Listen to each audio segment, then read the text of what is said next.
Hello everybody, it's Cody. We're done with a live video and we'll start out with a joke so everybody can catch a little laugh when they stumble upon this. Italian guy comes to Boston and he tries everywhere, can't get a job. So he goes to this antique store and he tells the guy, "Hey, can you hire me? I tried everywhere, nobody wants to give me a job." And he says, "Hey, all you Italian guys come in and try to take my test to pass and get hired, but nobody can pass it." He says, "Well, I'll give you the test. Why don't you, uh, why don't you try the test?" And he says, "Okay, I'll try the test." And so he looks up, he says, "I want you to write down, I want you to illustrate the number 9 for me, but you can't use letters, can't use numbers, and you can't draw 9 things." So the Italian guy says, "Oh, that's a really hard test." And he looks at it and he says, "Okay." So he takes the green crayon and he writes down on the page, he draws 3 trees and he hands it back to the guy. The guy says, "I don't understand this." And he says, "Let me see it." He says, "A tree and a tree and a tree. 9." So you people just joining and be like, "What is this guy talking about?" Okay, that was the joke out of the way. We're talking about Facebook ads. And a lot of clients that I talk to, a lot of people, I see their ads and I see what they're doing. And a lot of people are using like interest-based ads. And they're saying, well, this guy likes this page and they like this page. But there's nothing really that says, hey, this guy's right for me and he's going to buy my product. So what I want to try to get towards is instead of saying he likes this page, let's try to do things that require somebody to be wanting to buy. So we're going to look at creating custom audiences within Facebook. And you can do this in a number of ways. This would be like if somebody's ever joined your um, like mailing list. Thanks for the likes, by the way, they're awesome. And thanks for the the um, the customer list. They sign up for the customer list. Then you can merge those people and put them into um, your sorry, I'm getting distracted. Put them into your audiences, and you can create custom audiences and find only the people that have engaged and actually purchased your products. So you're having the best opportunity to convert. Thanks for joining, everybody. And so we're going to try to get away from interest-based ads and then looking at only creating custom audiences with um, with things that require people to want to buy from you. So also, I want to give you a really cool tip. When you see ads that you think are really relevant to your page or your product, go to the top right. There'll be like a little like like an upside down triangle without the bottom, and click on that and see why you're seeing this ad. There'll be an option. Why am I seeing this ad? Click on that and you'll find out how they've targeted you. And a lot of the really engaged ads will say that you visited the website or you fit the build of their customer or you have behaviors that would indicate that you'd be a good customer. So that's a great tip. And then also go to your ad preferences and you can find out how you've uh, been set up to view ads, because a lot of times if you're really passionate about your product, you're really passionate about what you do, you are your perfect customer. All you have to do is find out the things that link you and then to potential customers, and you have a really good steady base of how to start an ad. So next thing is thanks for that, Matthew. And the next thing is looking at pixels on your website. And this gets into the types of ads you can create. It also gets into how you create custom audiences. Because you heard me say earlier that um, you've been selected to see this ad because you visited the website. What allows that to happen is having a Facebook pixel. And what a pixel is, it just kind of shows, hey, a pixel will trigger says, hey, this person visited your website and he did these certain things.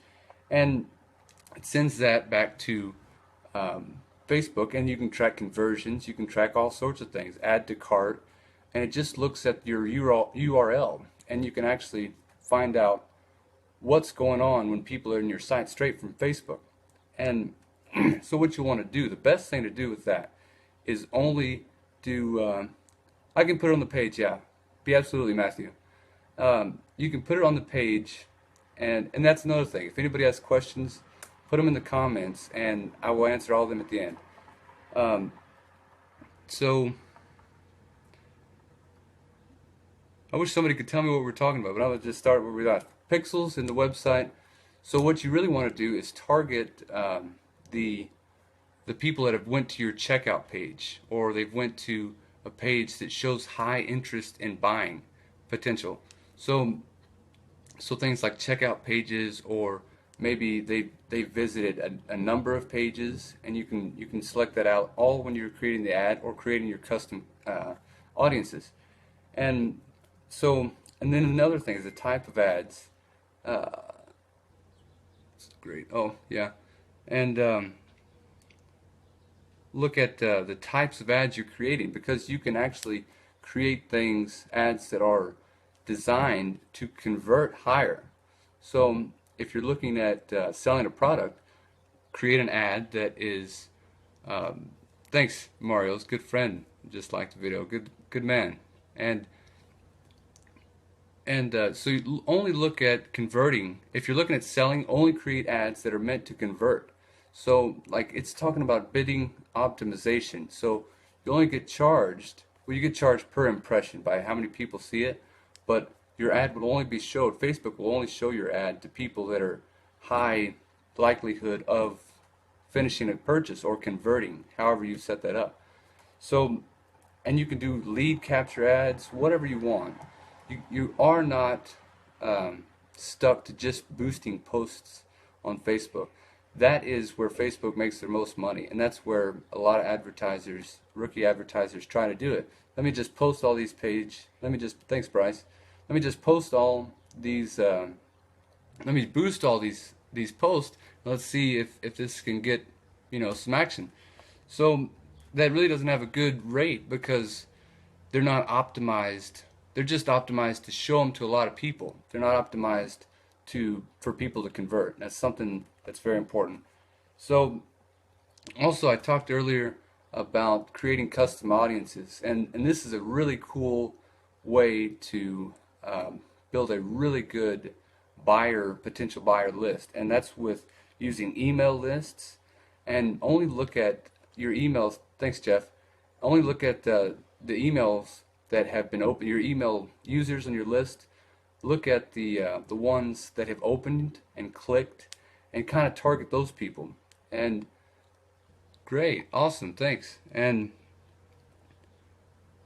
so, and then look at you can add from your page. So you can also look at the most engaged people from your page, and you want to create these custom audiences, because with that, once you get 100 people in this custom audiences, you can create lookalike audiences that are big enough to kind of outside your page. You can look for, thanks Chris, and you can look at people that are potential buyers that don't even know about you. So you're looking at people that are exactly like your highest converting customers, your best customers, and you can search the whole United States. This is just one click of a button with Facebook. This is how powerful it is. And you use the custom audiences. You can create lookalike audiences with those custom audiences to find the best. Find the best potential customers. So then, when you get to that point, what you want to do is make a lookalike audience for the people that are your buyers, and then you create the exact opposite lookalike audience of people that have visited your website but haven't made a purchase. So then you narrow it down and you remove all the chaff. You're just looking at the people that are potential to buy your products, and that's something that you want to get to. If you get to 100 sales, you can turn any business into $1 million business over Facebook. Chris, that's okay. You learn these things and you do it. It's just Facebook uses these they kind of hide it, but it's all there in plain sight. But they want you to spend the money. They don't want people to go to your website because that's people that aren't looking at ads and they're not able to charge. So everything that Facebook does, they're not a bad company. They're trying to help you, but we can do it. We can beat them. So at that point, I'm gonna open up to questions, and so if anybody has anything they've been curious to ask, and if you want more information on the services we provide at TMV Social Media Management or just the Mastermind Vision, look up the mastermindvision.com. That's THE Mastermind Vision, non-plural.com, and you'll see some good services. We do email marketing, we do social media management, advertising online, we do it all. So at that, I'm going to open it up. Yeah, there's a good landing page, Mr. Prosper. How can you do SEO on your website? Great question, Cruz Felix. So there's a lot of different types of SEO, and so you really only want to think about SEO not site-wide, but it's really only page-wise. So how do you do SEO on your page? And that's just something you want to say and learn. That is, you want to be able to tell Google and other search engines exactly what's on that page. So thanks, Jeremiah. Good man. And you want to look at telling Google the best way of what's on your site in a way that they understand. So if you have a good page with a lot of information, all your images have the alt text, and holla, Nolan's good customer right here, trying to get his sports shop open and running. So if any sports fans, this is your man. Go to 300streaksports.com. He's got great products, over 1,800 I think. So check him out. So SEO, it's like shoelaces. You want to tie your shoelaces before walking out the door, but a lot of marketers are using that as like a catch-all for grabbing people's money. So you can rank stuff. It's like, do you want to get 10,000 hits the first day, or do you want to get 100,000 over the lifetime of your page? So if somebody asks, how do you get SEO on your site? I would say look for a plugin or an app that is best suited, that will kind of automate the process for you. And it's doing, each site should have meta tags. It should explain exactly what's on that site to Google. So you just want to be visual. You want to get the visual stuff. The alt images would be big. The titles of the images are big. You want to get all the your keyword density up. You want to have, say, like H1 tag at the top to show Google what this is, and you want to make sure your keyword is in your URL, and your keyword is at the very top of the URL. It's big main ones there, and actually set a keyword to it, and you do that in different ways. Go to 300 Streak Sports. Good deal. Any other questions? Give it another 20 to 30 seconds.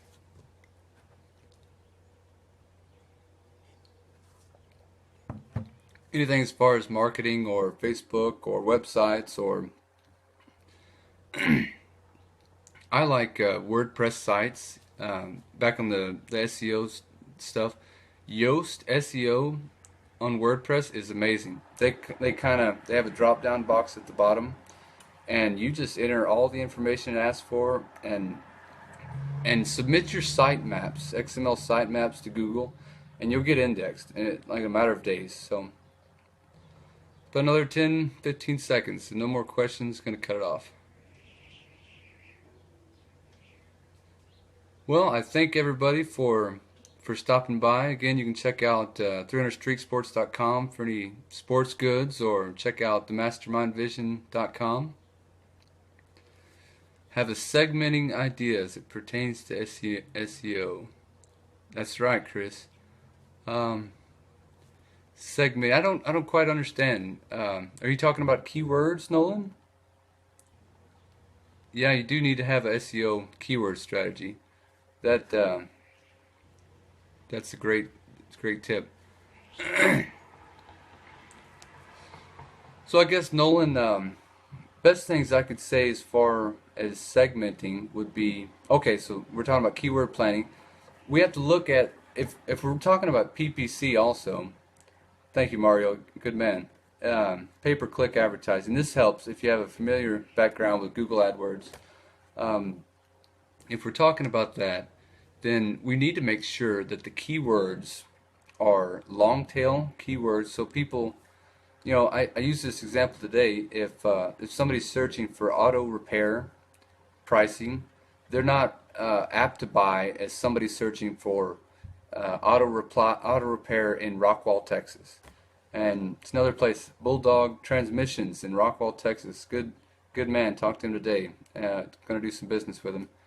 Um, so you look for keywords that are getting searched a lot because you want to have some good traffic to those keywords. So, and you want to choose keywords that are very specific for your niche, and so it's all kind of choosing keywords that get searched for a lot, choosing items that are already getting a lot of traffic. You don't want to go after keywords that don't have a good buyer, potential buyers that are just kind of window shopping, or you also don't want to do keywords that aren't getting searched for. So a lot of keywords aren't getting searched for. I was looking up for a customer, a potential customer. We didn't actually end up doing business, but the guy in Lubbock, Texas was he's been paying a company to do SEO for him, and so I looked up the. Sorry, I'm saying all the time, but he's looked up Lubbock Realtor Service in Lubbock, Texas. Okay, so we'll get that, but he looked up. I looked up his keyword to see how many times it was searching in the last year. 0 times. So it kind of negates all the deal. So what identifies the perfect keyword? I would say that's the perfect keyword is hard to describe, but maybe something that shows a lot of searches per month, a high volume, and also is very specific to what you provide. So like we said about the Rockwall, Texas incident, or not incident, but example, that shows that people are already there. These aren't people all over the country looking for a specific service. They're looking for in that exact place, and or maybe even near me. You throw that in there, and they're going to they're going to show your site first if you try to rank for this keyword on a certain web page, and it shows a really high. You want a really high buyer potential, and you want a really high specificness and long tail specificity. I don't know. Hope that answers. Let's look at the next question. I have a website that I rank for phone repair. Okay, not getting so many clicks. Well, good. Glad it helps, Mr. Nolan. I have a website that ranks for phone repairs. So check him out if you got phone problems. Not getting so many clicks. Well, Google Search Console. Make sure your site's on it. Make sure that. So you say you rank it, so I guess you're already there. Make sure the XML site maps are up. Look at the keywords they're ranking for, and see, what keywords they're even ranked for. You can't change the keywords from Search Console, but it'll show you. Like if this is a phone repair and it's ranking for industrial-sized donut machines, that's not doing you much good. So I'd say look there, and also check out. Not getting many clicks. See what their strategy has been on getting clicks in the past, if it's dropped, or see how many pages have been indexed in Google Search Console. Hope that helps. If you have I guess a more specific question, I'd give it another shot. And their website is ranked, so I guess it's on Search Console. I think the meta tags are not. Well, yeah. One thing is your meta tags have to differentiate you from the rest of the competition. So, if you're just doing it to meet the requirements of, if the customer's just doing it to meet the requirements of, to get a good ranking, that's not doing a whole lot of good. You want to do stuff that says, hey, not only should you see me first in Google, but hey, you should buy from me. I think that's an important point that you mentioned, Mr. Felix. Uh, Thank you for that question. What else you got? You're pretty quick question guy. I like it. Anybody else? Got another few minutes, I guess. Local businesses. I saw also, this is interesting, I saw also that a lot of people do the boost your local business or promote your page. I don't do that. I don't do that for my page. All my likes and clicks to the website have been mostly organic as when it comes from the local people. Um, thank you, Mr. Nolan. Great. So the local, if you show your business to local people, you're not able to break that down and find out if your best customers are actually going to like your page in that deal. So you can actually not do. I would suggest not doing the local post my business deal. I would suggest instead doing a. Thank you. Glad you like it, Mr. Stewart. I would suggest instead a. Thanks, Nolan. I would suggest instead a normal ad that's because you could set the location on any normal ad. So I would say set the location on a normal ad, and then use what we talked about the custom audiences and stuff like that to kind of only show your. And also, this was really cool. I did a lead ad like this, exactly what we're talking about, to show it to people that admin Facebook pages. How cool is that? I mean, you can see with, and that's with behaviors. So look at your behavior. Thank you, Jason. Love the likes. Beautiful. Um, so look at your behaviors. That's another category under interests, and you can actually see a whole. You can see if these people are spending money online, if they're online shoppers. This is all like brought together by different consumer companies like all the department stores, all the big guys. They're all sharing information. So they create. That's right. Good. It's exactly what we're talking about, Mr. Felix. And it brings everybody shares information, and we're all able to check it out. To I really appreciate the feedback, Mr. Lane.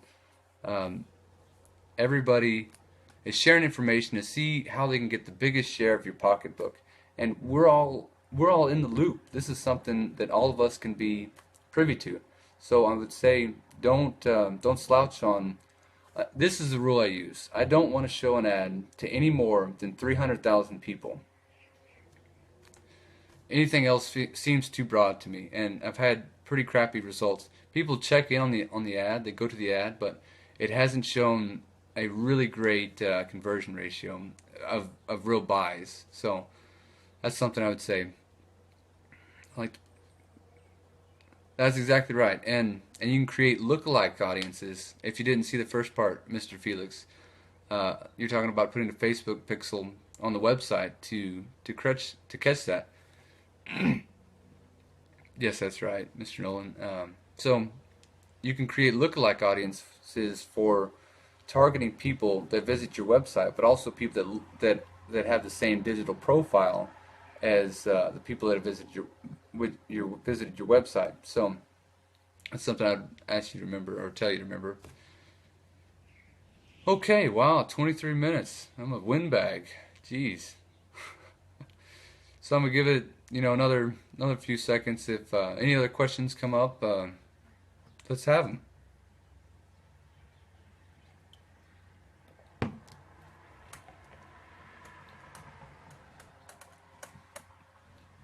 Okay. Well, it's great to talk to everybody. Like I said, check out themastermindvision.com.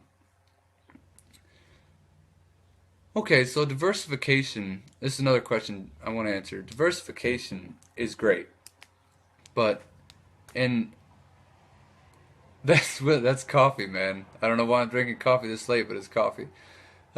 So diversification is great when when you're building a following, because there's a lot of different interests and you catch a lot of different people, and they're able to share, and you reach a greater number of your audience. But when it comes to buying, when it comes to getting people to buy, there's not a whole lot of diversification of the people that actually go through and purchase in a specific niche. So you want to target the people that have consistently bought your products, and you want to create a buyer profile. And you can have deviations on both ways, but you want to create a really solid buyer profile, and try to create a lookalike audience. Um, so that's what I'd say about diversification, because when it comes down to it, you could have a million likes on your page, but you want to sell product instead. That's what you want to make money. That's the main goal. When you guys are doing advertisement, you need to have great content on your page that will help you engage people organic. Sure, yeah, I agree. Especially on the ad, you want to have good copy that says, "Hey, look at me, buy me." So, okay, I'm gonna end it in 15 seconds, 30 seconds. Yeah, 15. So, no whiskey. It's not good for you. Maybe sometime. Yeah.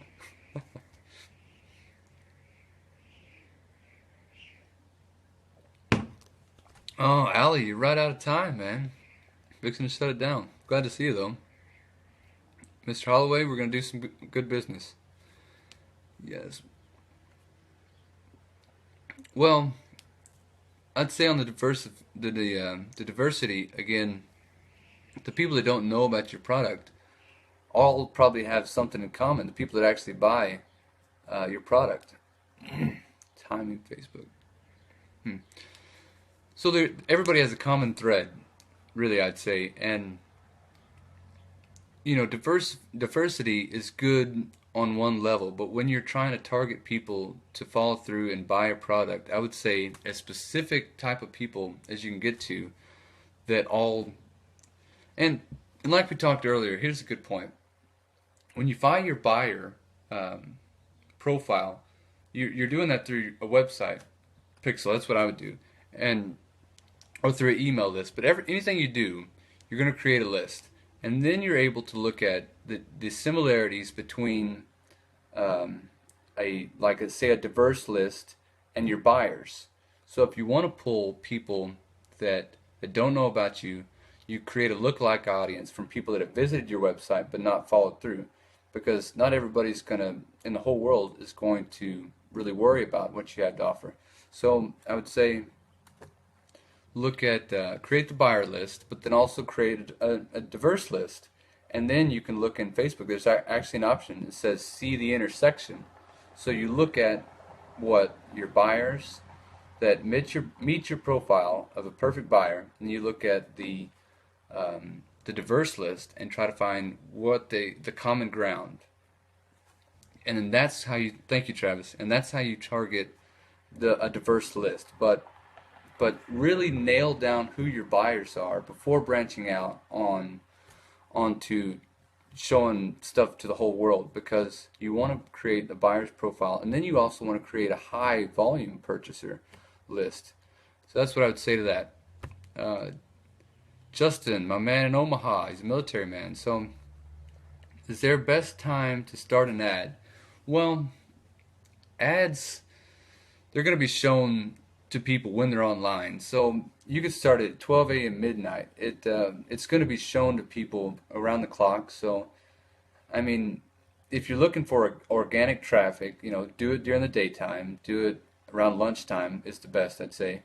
But they're going to be shown to everybody around the clock, no matter what, unless you set it to only show during a certain period of the time.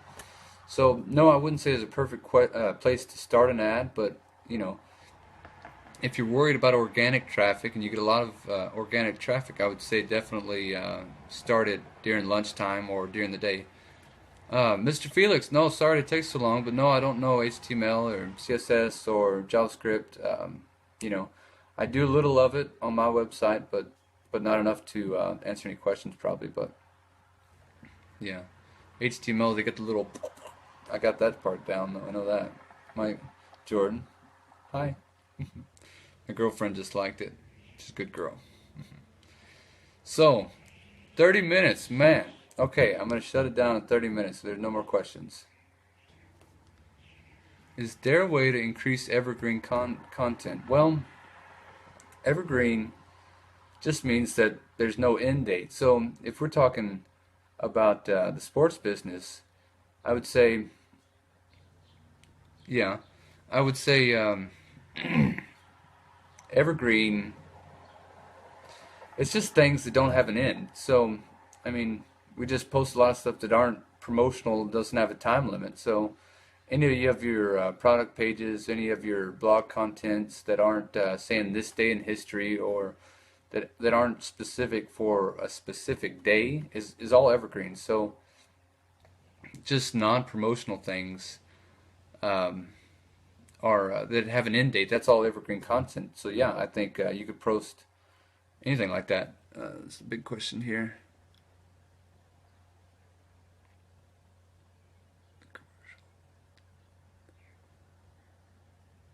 I like what you're saying, Jason. That all makes a lot of sense. I agree with everything. Never heard of Periscope though. Maybe I'll get into that. Okay, Justin. I know Facebook pages. Well, the difference between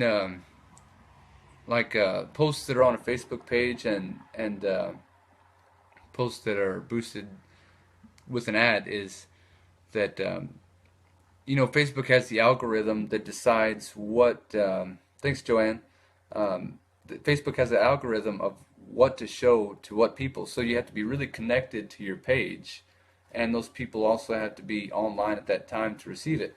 But a Facebook ad kind of gets around the algorithm because you're paying for people to see that ad, so they're going to show it around the clock. So, it matters less, I'd say. Okay, it matters less to Facebook ads when you post them because they're going to be shown around the clock anyway. Huh. Yeah, never heard of Periscope. Maybe I have to check it out. So we're gonna do one more question, and we'll get out of here. Again, you can always check out my website or check out TMV, the social media management for updates like this or good relevant news. Twitter, yeah, I'm not a crazy fan about Twitter stock, but I use Twitter quite a bit. Jack Dorsey, yeah. Mr. Kingston. Does anybody remember? Does Jack Dorsey ever cut his beard off? Man, he was a goofy looking guy for a while. I think that's the right guy. Anyway, Twitter is failing. I know it, man. Yeah, I know a lot of people that bought their stock, but I was a Facebook man. Sold it for a good profit lately. So, okay. There's no more questions. I'm going to shut it off. And like I said, check out TMV Social Media Management, my page, and there'll be updates like this. There'll be other information. But thank you so much for everybody checking in. It's a lot of fun to answer questions. And if you haven't watched my joke at the front of this video, you got to check it out. It was a great joke. It's about an Italian guy and oh, he still has the beard. It was an Italian guy with wanting a job at an antique store, so check it out. Periscope with your Twitter. Okay. Jason's a train man, so, or not trains, but miniature trucks, really nice ones, and he's got a pretty cool website, remote controls and big heavy equipment. They're all miniature. I really liked it, so check him out. If in the comments if you ever need anything like that or just want to talk stuff like that. Okay, so great to talk to everybody. God bless. Bye-bye.